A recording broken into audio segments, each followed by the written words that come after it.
Sid, comment est-ce que tu vas? Bah écoute, salut Boris, ça va très bien. Ravie de faire cet échange avec toi. Écoute, merci à toi, merci de te prendre au jeu et de venir témoigner un petit peu et parler de ce que tu fais. Euh, c'est important pour moi de mettre en avant les personnes que j'accompagne, ce qu'elles font, et c'est toujours aussi un moyen pour moi de montrer que toi, tu sais aussi, tu es dans l'accompagnement. Et ce qu'on cherche à avoir en tant qu'accompagnant, c'est avoir des clients qui soient satisfaits. Et pour moi, il n'y a rien de mieux en fait, d'avoir en fait des personnes qui parlent de leur expérience, des coulisses, de ce qu'ils ont vécu. Et c'est pour ça que je voulais t'avoir sur la vidéo et sur le podcast pour que tu puisses un petit peu parler de toi, de ton activité et puis aussi de voilà qu'est-ce qui t'a amené à te faire accompagner. Donc c'est un peu l'idée de cette vidéo et je te remercie de jouer le jeu parce que je sais que c'est pas forcément évident et tout le monde le fait pas. Donc merci à toi Sid. Est-ce que tu pourrais, pour ceux qui ne te connaissent pas, te présenter et m'expliquer voilà, qu'est-ce que tu fais aujourd'hui, qui est-ce que tu accompagnes, peut-être comment est-ce que tu en es arrivé à faire ce que tu fais aujourd'hui. Carrément. Bah écoute, déjà juste, c'est avec grand plaisir que je puisse de témoigner en fait quant à ton accompagnement, parce que moi qui accompagne des gens, je sais à quel point Hmm, c'est important d'avoir des retours pour la preuve sociale, mais aussi pour soi, tu vois, savoir ce qui est hmm, ok, ce qu'on peut améliorer. Donc c'est avec un grand plaisir. Et moi aussi c'est pareil, c'est pas toujours tout le monde qui accepte. Donc, hmm, euh, donc si je peux te rendre ce service, c'est trop cool. Moi, du coup, donc pour les personnes qui ne me connaissent pas, sur le côté pro, j'ai deux casquettes, deux et demi, on va dire. ok, Une première où à la base, en fait, j'accompagne les athlètes de force dans leur processus de réathlétisation. Ensuite, moi, je me suis pas mal formée. Je me forme aujourd'hui encore dans la réhab. Je me suis formée dans les réflexes archaïques, la respiration, la neurologie, la hmm, posture, bref, dans pas mal de trucs. Je fais plein de formations. J'ai commencé petit à petit à proposer des petits ateliers à d'autres coachs sur le côté un petit peu éducatif. mhm, Et puis, en fait, je me suis tellement formée dans la réhab que j'ai commencé à proposer des petites formations en ligne, des webinaires, après des formations plus complètes. Et aujourd'hui, du coup, je forme les coachs, enfin pas que les coachs, mais tous les mhm. pros, en tout cas du sport et du bien-être, à améliorer leur suivi, que ce soit par des formations en ligne, en présentiel, ou que ce soit aussi par des interventions dans des crèves. Donc j'interviens aussi auprès d'étudiants qui se Ok, forment. Donc j'ai une casquette où j'accompagne les athlètes de force blessés et une deuxième où je forme en fait les coachs ou les coachs en devenir, en tout cas tous les pros du sport et du bien-être. Et puis ma dernière casquette, un peu plus récente, c'est celle où j'accompagne moi aussi, du coup, comme toi, les professionnels du sport et du bien-être à développer leur business. Donc en fait, je leur donne accès à toutes mes formations sur le plan technique, tu vois, pour qu'ils mhm. puissent vraiment améliorer leur suivi avec leurs clients. Et je les accompagne aussi à avoir un business qui fonctionne. Et cette casquette-là, je l'ai depuis, ça va bientôt faire 3 ans. Ok, ultra intéressant. Ce que, ce que je trouve super intéressant chez toi dans ton parcours, c'est que tu as démarré par la réhab, entre guillemets le suivi d'athlètes, etc., post-blessure. Tu t'es formé avec plein d'outils parce que tu as vu des limitations aussi dans l'accompagnement qu'on peut avoir avec ces types de personnes. Derrière, ça t'a ouvert des portes, tu as commencé à accompagner d'autres coachs sportifs pour leur donner des clés pour mieux accompagner leur suivi. Et après, en fait, tu as ajouté le volet business parce que toi, tu avais réussi à créer voilà, une activité où tu gagnais très bien ta vie et tu t'es dit, en fait, je vais accompagner aussi sur ce volet-là. Et je trouve que c'est ultra intéressant parce que t'as suivi un petit peu t'as vu des opportunités, t'as suivi aussi toi ce qui te faisait kiffer de faire et t'as pas hésité à te dire, ok, en fait, ma casquette elle évolue et comme tu sais, t'as deux casquettes et demie, voire on peut dire trois, hein, on peut dire trois. Euh, et je trouve que c'est super inspirant parce que tout le monde, des fois, tu sais, on a tendance à se mettre un peu dans des cases, dans se dire, ok, moi je fais que ça. Et toi, en fait, t'as vu aussi les opportunités que t'as vu que tu pouvais amener ton expertise sur d'autres niveaux et t'as pas hésité à le faire. Et en tout cas, c'est canon.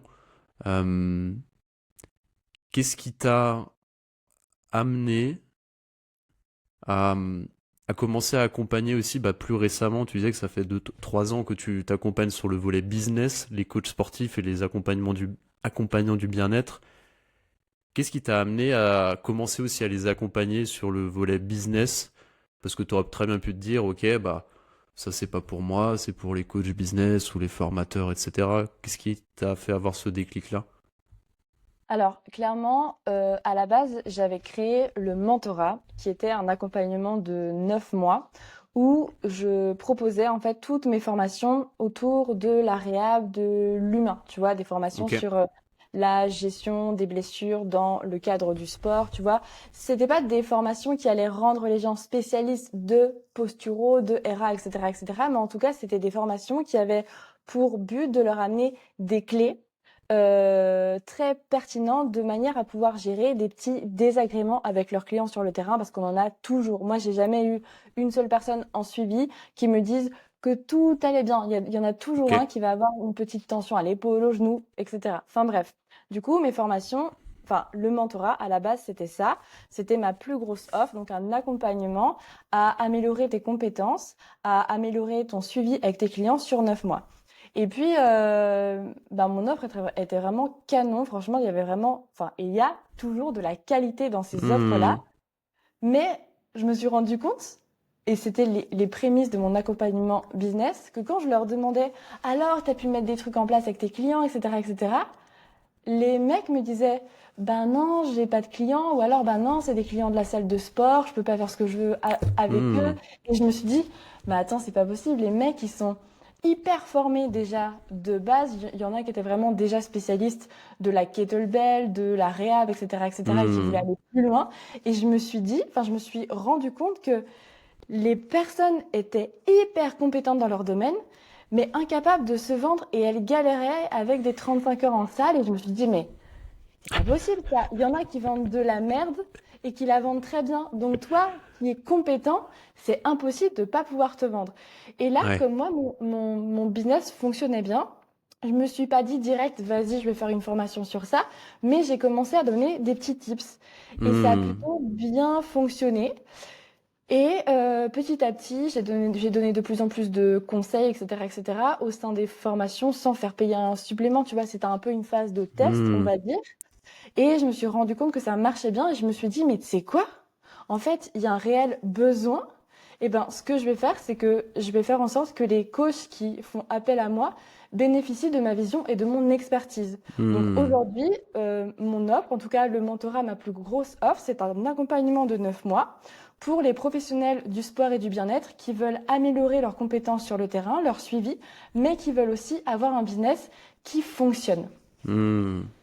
C'est ultra intéressant parce que t'as vraiment en fait avancé petit pas par petit pas.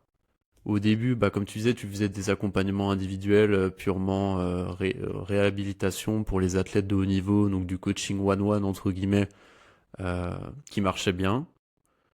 T'as eu un moment l'opportunité de commencer à accompagner d'autres coachs sportifs à améliorer leur suivi, donc être de meilleurs coachs sur le point de plutôt de savoir faire et de savoir être avec leurs clients. Et tu montes du coup un programme de groupe qui s'appelle le mentorat. Tu commences à accompagner des premiers clients qui sont très contents, etc. sur les compétences purement plus d'accompagnement, les compétences de savoir-être d'accompagnant.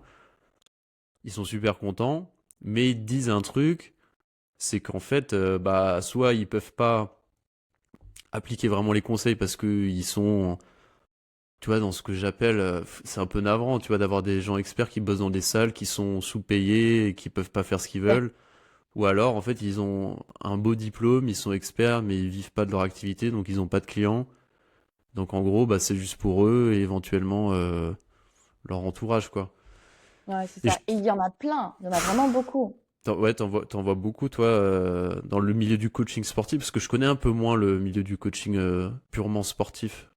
j'en vois énormément et je dirais même que ce que je remarque, alors ça fait que 3 ans presque que j'accompagne dans le business, mais on va dire que vraiment, de ce que j'ai vu, c'est à 90% des cas ceux qui sont les Ok. plus compétents, qui ont le plus de lacunes au niveau de leur business.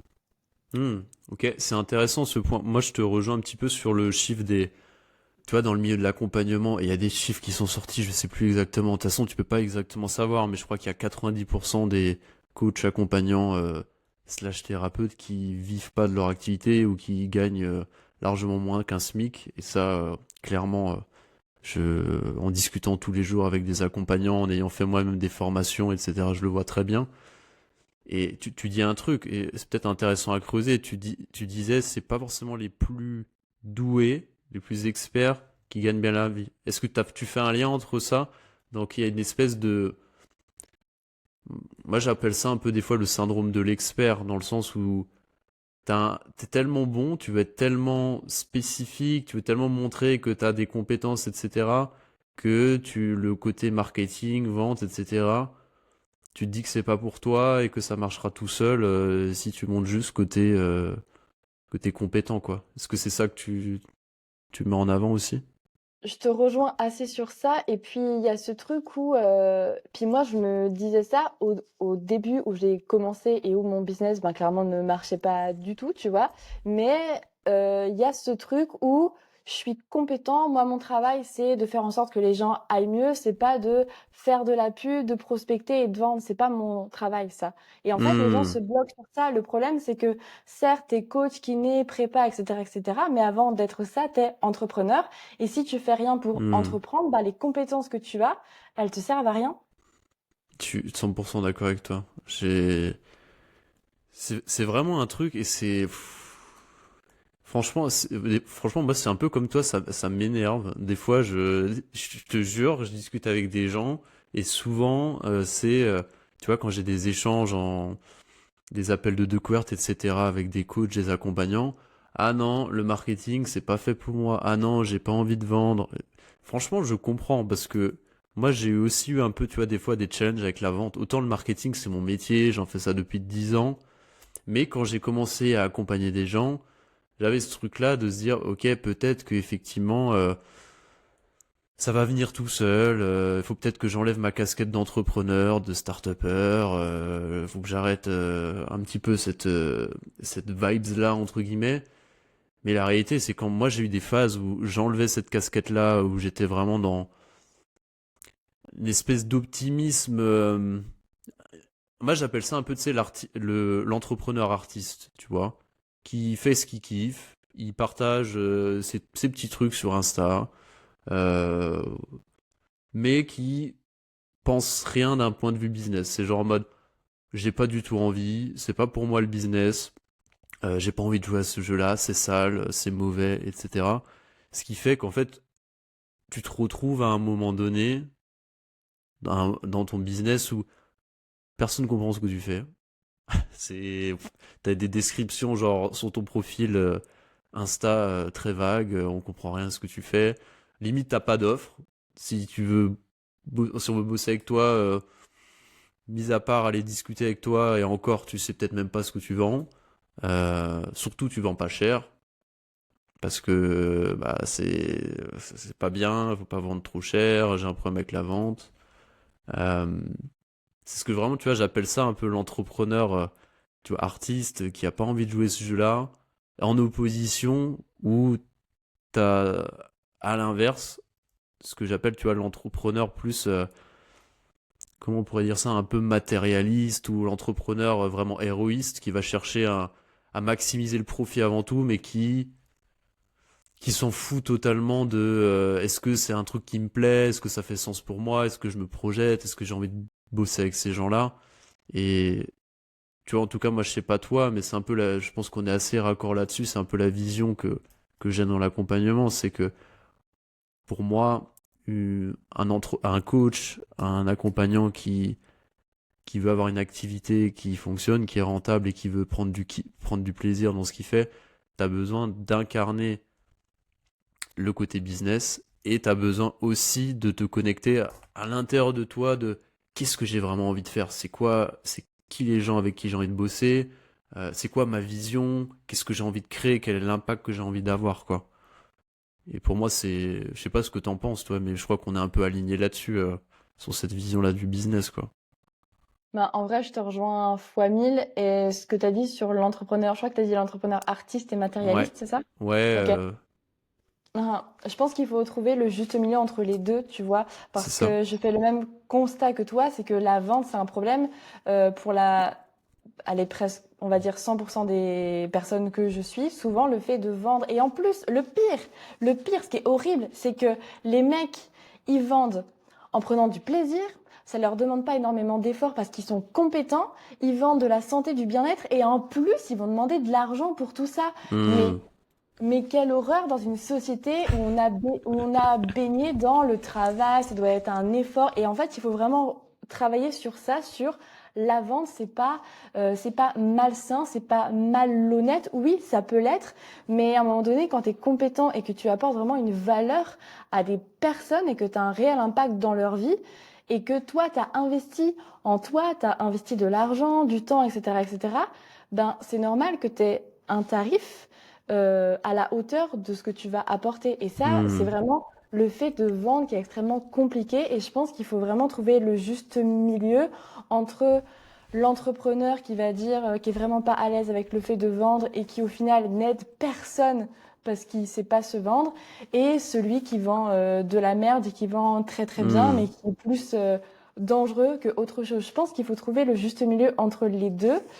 Euh, et en fait, il faut vraiment être connecté, comme tu le dis, à ben, pourquoi je fais ça, quelle est ma vision des choses, tu vois. Et hmm, ça, en vrai, dans l'accompagnement que je propose, les gens, souvent, ils s'imaginent pas qu'ils vont rentrer là-dedans. Et là, je pense à la cohorte en janvier qui va hmm, ouvrir. Les gens pensent que je vais leur donner des techniques, des stratégies à suivre pour avoir des clients.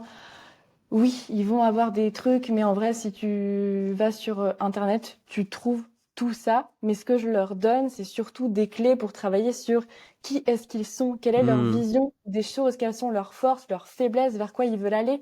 Et ça, c'est un truc, ben en fait, il y a énormément de professionnels qui ne le font pas.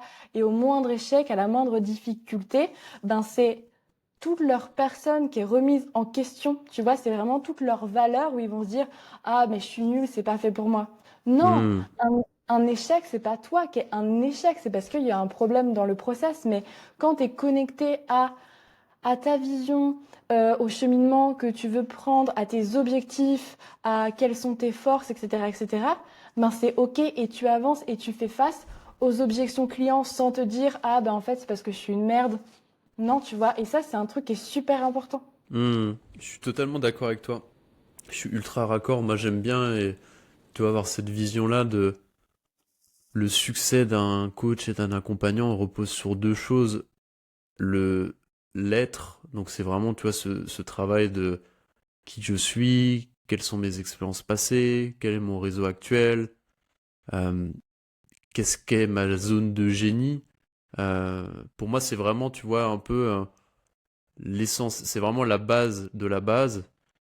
Et après, se dire à partir de ça, comment est-ce que j'arrive à créer un positionnement qui me ressemble, qui est unique, qui répond à un besoin du marché, et comment est-ce que derrière j'en décline une offre qui permette de vraiment avoir des résultats avec mes clients.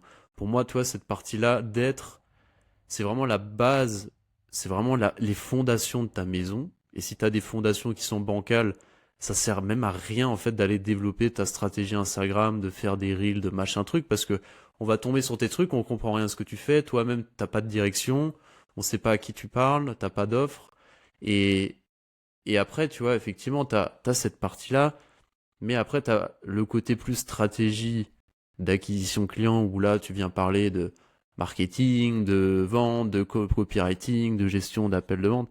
Et là, je pense que la réalité, c'est qu'il y a quand même des stratégies, et tu disais, tu peux les trouver un peu partout, dans les livres, sur Internet, etc. Le vrai sujet pour moi, c'est de se dire, c'est quoi déjà la stratégie qui me ressemble, avec laquelle je me sens en phase, Et après, c'est de se dire aussi, comprendre que en réalité, toutes les méthodes marchent, tu vois. C'est juste qu'il faut trouver celle qui te ressemble. Et c'est important de comprendre, en tout cas selon moi, tu vois, quels sont les principes universels de la psychologie qu'il y a derrière chaque principe. Parce qu'au final, pour moi, ce qui est intéressant, c'est d'incorporer on va dire, des principes qui seront encore valables dans 10, 20 ans, malgré les changements de réseaux sociaux, d'algorithmes, etc. Et une fois, tu arrives à comprendre ça, en fait, t'as un business qui est durable, qui est résilient, etc., quoi. Donc, je suis assez en phase, en tout cas, avec ce que tu partages. Euh, Toi, tu parlais beaucoup, tu vois, des blocages qu'il y avait autour de la difficulté à vendre, de la difficulté à augmenter ses prix, etc. Est-ce que tu as d'autres, on va dire, schémas bloquants que tu vois souvent chez les personnes que tu accompagnes ou c'est quoi un peu les pires trucs que tu vois ou les plus grands blocages que tu vois chez tes clients? Alors souvent, ça va être oui, mais je peux pas augmenter mes prix parce que un tel qui propose la même chose que moi, eh ben, il est plus cher et en plus, il propose un truc plus quali. Hmm, la classique Il y a celle-là. un peu ça. Il y a un peu ce truc de non, mais les gens, ils vont jamais payer pour ça. Bah non, c'est sûr, si tu penses qu'ils vont jamais payer pour ça, non, ils payeront pas pour ça, c'est certain. Hmm, Il y a un peu ce truc-là. Il y a aussi ce truc vraiment, et moi je l'ai pensé, c'est que entreprendre c'est vraiment dur. Entreprendre hmm. c'est compliqué, il faut travailler beaucoup, etc., etc. Ça doit demander des sacrifices. La réalité c'est que c'est faux. Alors je suis pas en train de dire que entreprendre c'est hyper fluide. Par contre c'est pas si compliqué à partir du moment où tu sais pourquoi tu fais les choses et que tu adoptes une stratégie comme tu le disais tout à l'heure, adaptée à toi, à qui tu es, à ta vision, Hmm. etc. Et moi, c'est un truc qu'on m'a beaucoup dit quand j'étais étudiante. On nous a tous dit, bah voilà, il va falloir aller travailler en salle parce que entreprendre, c'est réservé à 1% d'entre vous. Il faut absolument Ah, ok. avoir un réseau déjà établi. Et en fait, quand tu mets un premier pas dans l'entrepreneuriat et que tu commences à faire les choses correctement, tu te rends compte que c'est faux et que c'est des grosses idées reçues, mais qui sont hyper persistantes dans la tête des gens. Ça, c'est un truc que je vois énormément. C'est fou qu'on t'ait dit ça genre, dès la formation parce que ça te pose déjà une croyance limitante que en fait tu vas pas y arriver et que n'essaye même pas quoi. Ouais, C'est fou. et c'était assez bizarre parce que moi j'ai eu un peu les deux trucs, c'est-à-dire que quand je suis sortie en fait de mes études, en plus moi j'ai fait un parcours un peu élitiste, c'était le parcours force, on prenait que les meilleurs, enfin voilà, j'avais fait un master, des formations à côté, j'avais un peu le melon, tu vois, Qu'est-ce genre que t'as fait comme étude toi? Je sais même pas ce que t'as fait comme étude, Sid. Alors de base, moi Ouais. j'ai fait un parcours TAPS, j'ai une double Ok. licence, j'ai une licence éduc-mode pour être prof de PS, une licence entraînement sportif et j'ai un master activité physique adaptée. Ok. Voilà, le truc de base, c'est ça. Et quand tu ressors de là, quand tu as ta double licence et ton master et qu'on t'a tellement dit que tu faisais partie des meilleurs, tu as un melon comme ça et tu te dis je sais tout et on te dit, on te fait bien comprendre que c'est parce que tu as des diplômes que les gens vont venir vers toi. Et quand je suis sortie de la fac, moi, je m'attendais à ce qu'il y ait mes futurs clients qui m'attendent devant la porte. Alors, il y avait personne. Et puis, très vite, je me suis dit, bon, bah, en fait, ce qu'on nous a dit aussi sur le fait que ça allait prendre du temps, bah, c'est vrai. Bon, bah, je vais aller travailler en salle de sport, tu vois. Donc, j'ai eu un peu ces deux trucs en mode, plus Hmm. t'es diplômé, plus t'as fait de formation, plus les gens vont venir te voir. Ben, ça, c'est aussi une grosse idée reçue, c'est faux. Et ce que je C'est. remarque, c'est que depuis que j'entreprends, c'est que c'est pas pour tes compétences techniques que les gens vont travailler avec toi, c'est pour qui tu es toi, en fait. Et Hmm. ça, c'est une grosse idée que j'ai aussi. Il y a des gens avec qui j'échange, parfois, qui me disent, non, mais mon business, il marche pas parce que j'ai pas fait cette dernière formation sur la gestion des tendinopathies. Non, ton business, il marche pas parce que tu es nul en business, c'est tout. Ah, je l'adore celle-là. Je l'adore celle-là. Je la vois souvent, tu sais, j'accompagne quand même pas mal vraiment les coachs de vie, etc. J'ai pas fait la certification, nanana, la certification ICF. Ah non, il faut vraiment que d'abord, avant de me lancer dans le business, il faut que je fasse la formation X qui me rajoute cet outil-là. En fait, tu sais, ce truc-là, j'en rigole parce que je pense que j'ai pu aussi peut-être tomber là-dedans. Bah, pas trop longtemps quand même parce que j'étais entrepreneur avant d'être accompagnant, donc je me suis raconté des histoires pas trop longtemps. Mais c'est ce truc-là de se dire, en fait, t'as envie de repousser le moment où tu te lances parce que ça fait peur. Et qu'est-ce qui se passe si jamais tu foires? Tu vois, c'est ce truc-là. Et tu te dis, ah, vaut mieux que je reste un peu dans. Ça, c'est vraiment pour ceux qui démarrent, hein, dans ce truc de. C'est plaisant d'aller se former, c'est cool, tu vois, tu apprends des trucs, hein.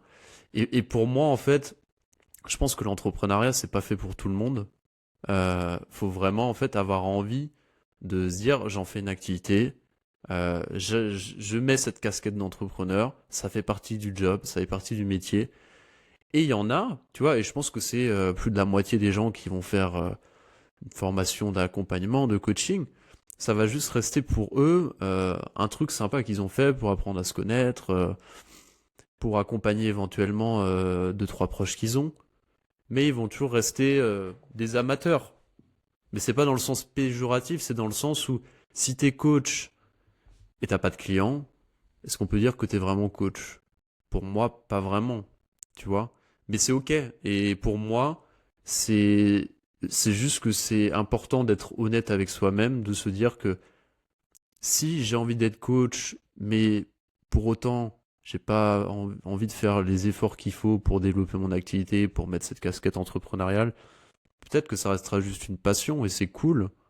Mais pour ceux qui veulent vraiment se dire, j'ai envie d'avoir un impact dans la vie des gens, j'ai envie de gagner ma vie avec le coaching et l'accompagnement, au bout d'un moment, bah, si t'as jamais appris à faire du business, t'as jamais appris à faire du marketing, si tu te connais pas très bien sur ce que t'as envie de faire, etc., au bout d'un moment, si tu fais pas ce job-là, l'activité, elle va pas bouger toute seule, tu vois. C'est pas, c'est pas juste avec tu vois, le pouvoir de l'attraction que ça va se développer tout seul, tu vois. Je te dis ça parce que ça me fait rire. Parce que pour moi, il y a un juste équilibre. Je suis pas en train de dire que j'y crois pas. Au contraire, je pense que c'est important, tu vois, de pas être dans cette énergie du manque, dans ce que tu fais, etc. Mais c'est pas suffisant. T'as besoin d'avoir cet état d'esprit positif, qui est focalisé sur attirer des bonnes choses, c'est essentiel. Mais t'as aussi besoin, au bout d'un moment, de faire des choses. Parce que c'est en faisant les choses que les choses arrivent aussi, et c'est pas simplement en attendant que ça se fasse tout seul, quoi.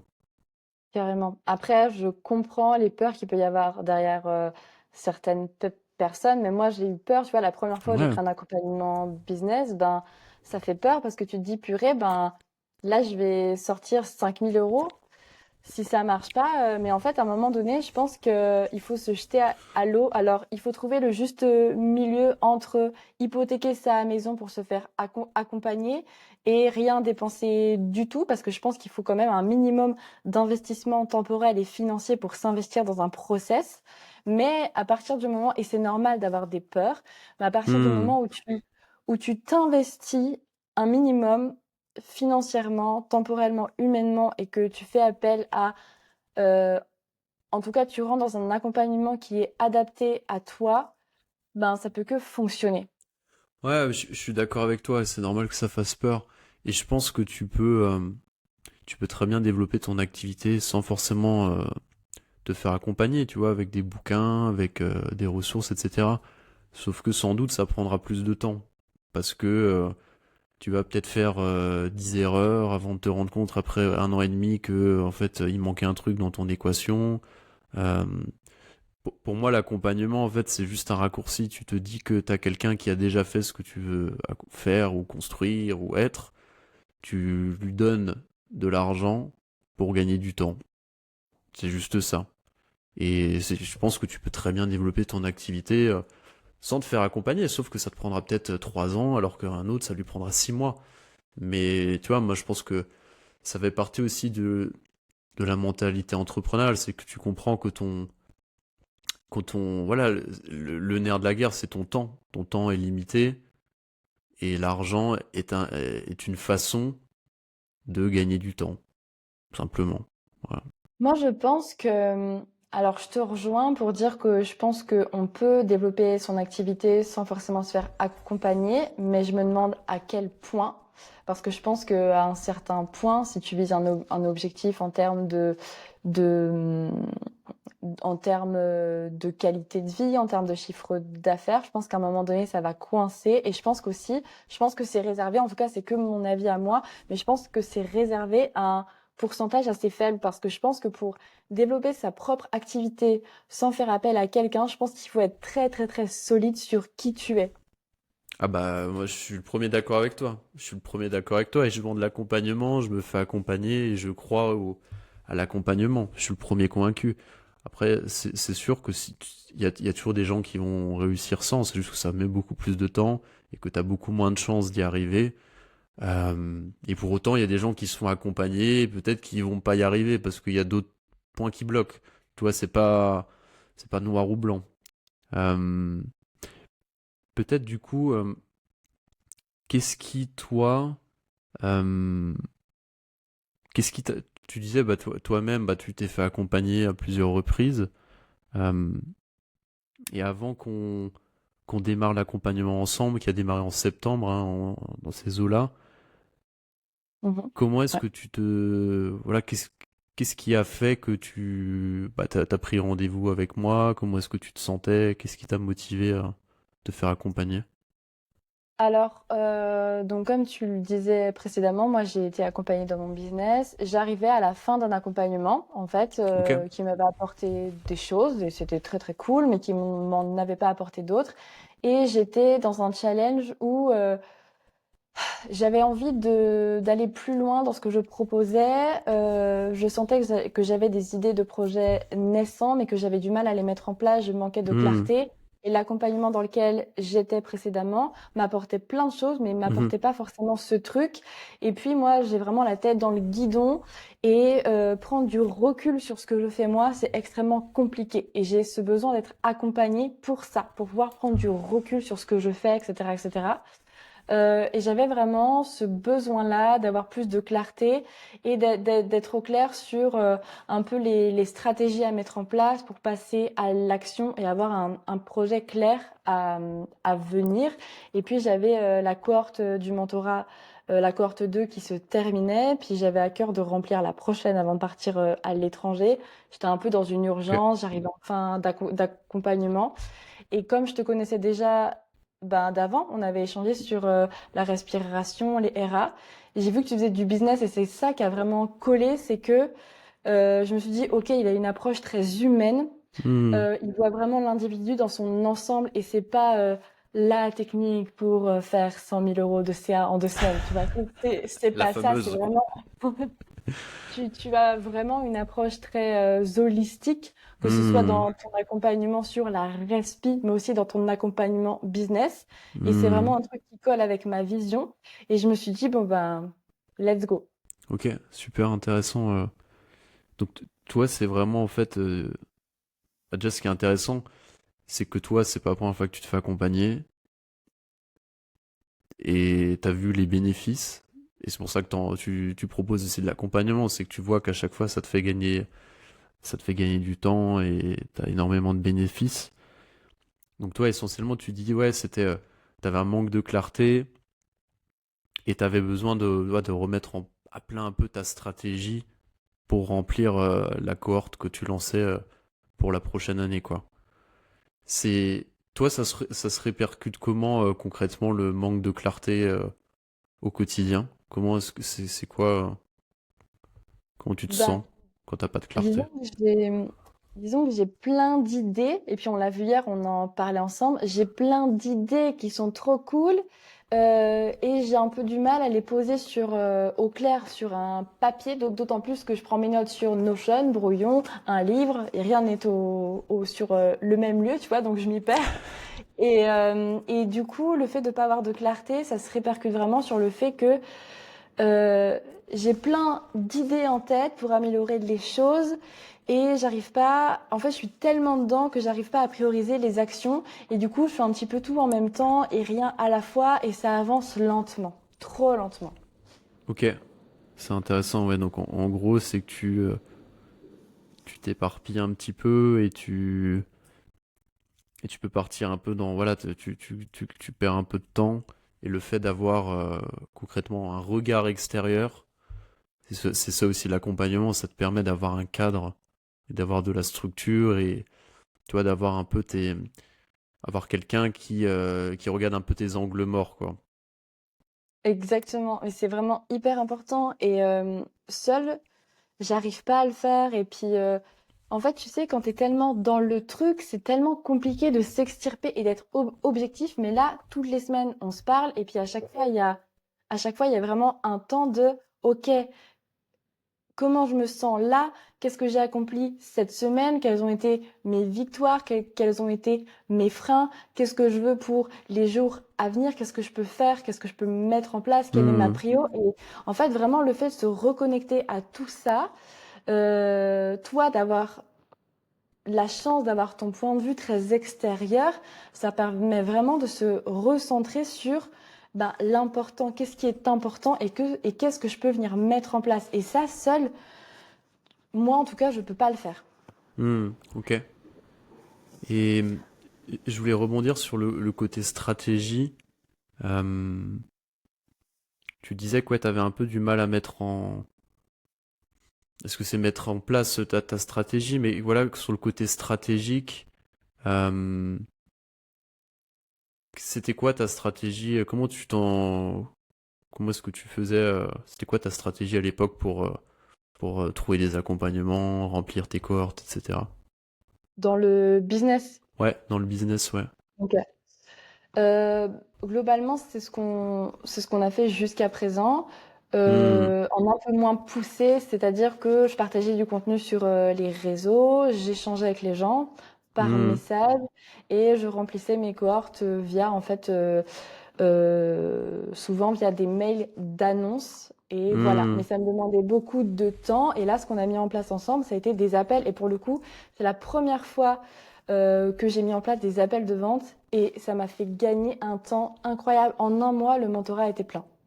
Ouais, on en arrive à cette partie un peu résultat, mais franchement, t'as fait un boulot de fou parce que on s'était, tu vois, il me semble qu'on s'était donné l'objectif, l'accompagnement, tu vois, il dure, voilà, 3 mois en individuel et il y a 6 mois en collectif.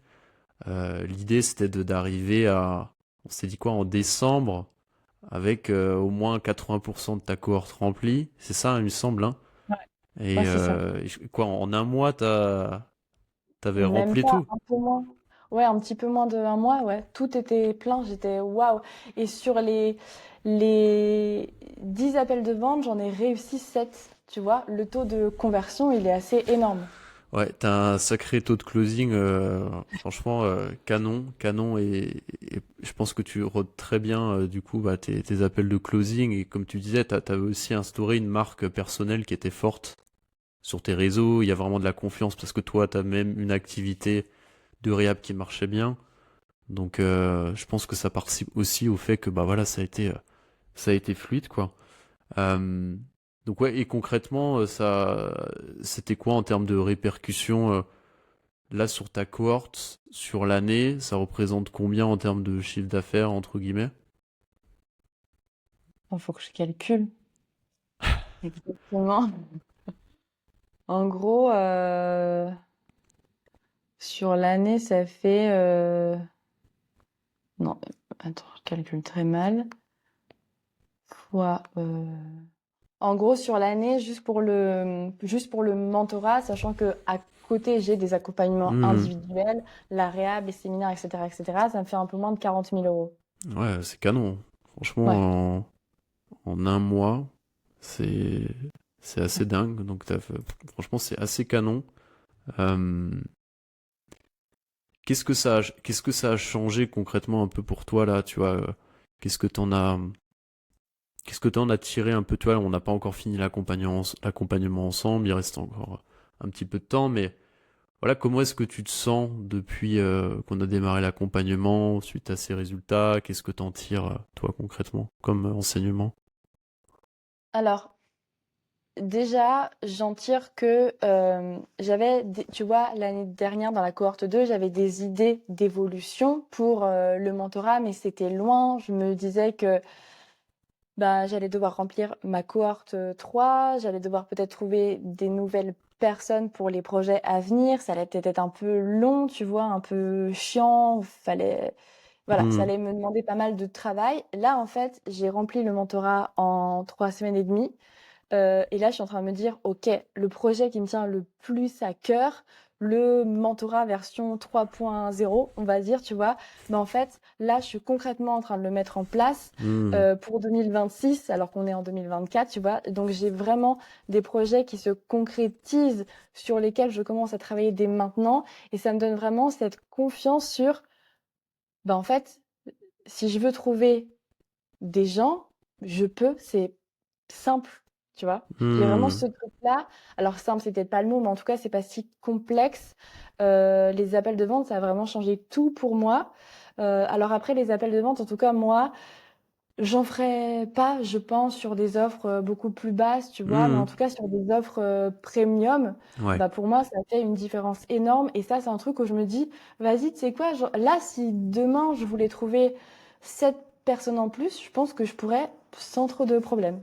Et Hmm. ça a vraiment changé un vrai truc. Ouais, c'est canon, et c'est cool que que tu t'en ressortes avec une confiance et que tu te dises, voilà, aujourd'hui, je sais où je vais, je sais comment faire si je veux, voilà, bah, re-remplir, et puis là, t'as tes accompagnements aussi qui se relancent sur l'individuel, donc c'est cool, c'est vraiment cool.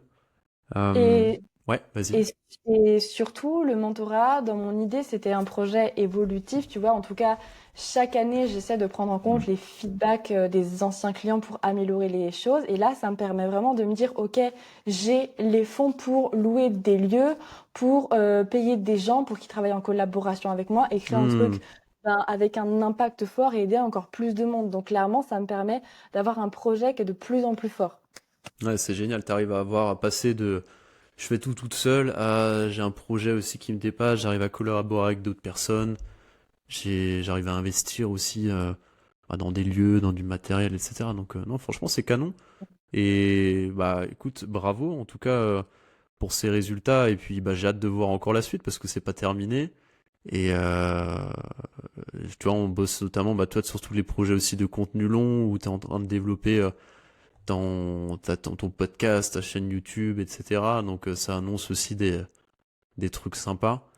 Euh, Ben, ouais, vas-y. ben, tu vois, ça, c'est un truc que ton accompagnement. En vrai, tu vois, par exemple, les appels de vente, peut-être que j'y serais passé un jour sans qu'on me Hmm, souffle l'idée. Mais en tout cas, moi, j'étais très ancrée dans ma manière de faire. J'avais trouvé une manière qui fonctionnait très bien et c'est top, elle marche encore. C'était publier sur Instagram, échanger avec des gens, proposer des webinaires, etc., etc. Mais pour les offres premium, ça me demandait plus de temps, plus de travail. C'était un peu plus long, un peu plus chiant.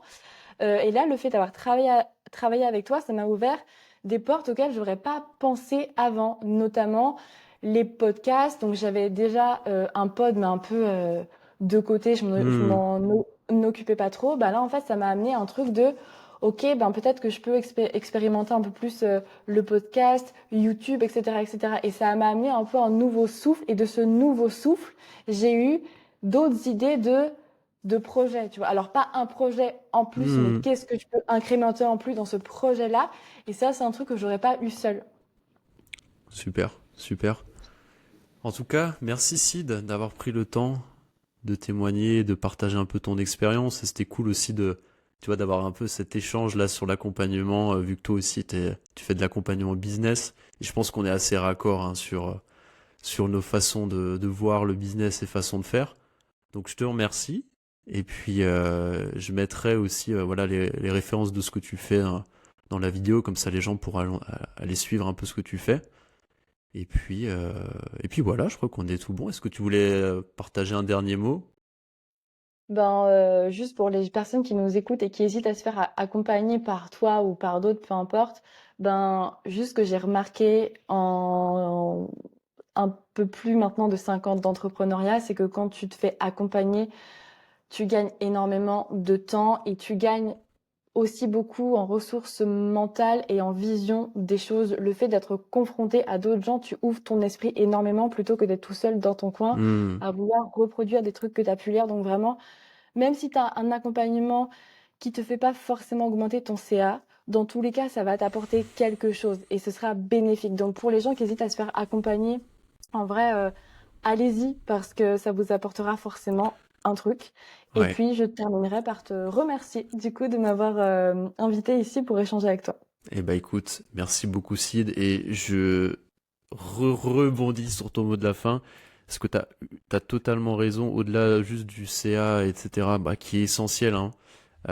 Mais l'aspect aussi d'être dans un groupe quand t'es entrepreneur t'es souvent seul et le fait tu vois d'avoir un accompagnement qui inclut du l'individuel et du collectif pour moi c'est essentiel parce que le groupe quand t'es entrepreneur bah tu te sens vite seul et le fait d'avoir d'autres personnes qui sont dans la même réalité que toi, qui ont les mêmes challenges, ça t'aide vraiment aussi à avancer au quotidien. Merci Sid, je te dis à très bientôt et passe une très belle soirée. Bye bye, Salut! ciao.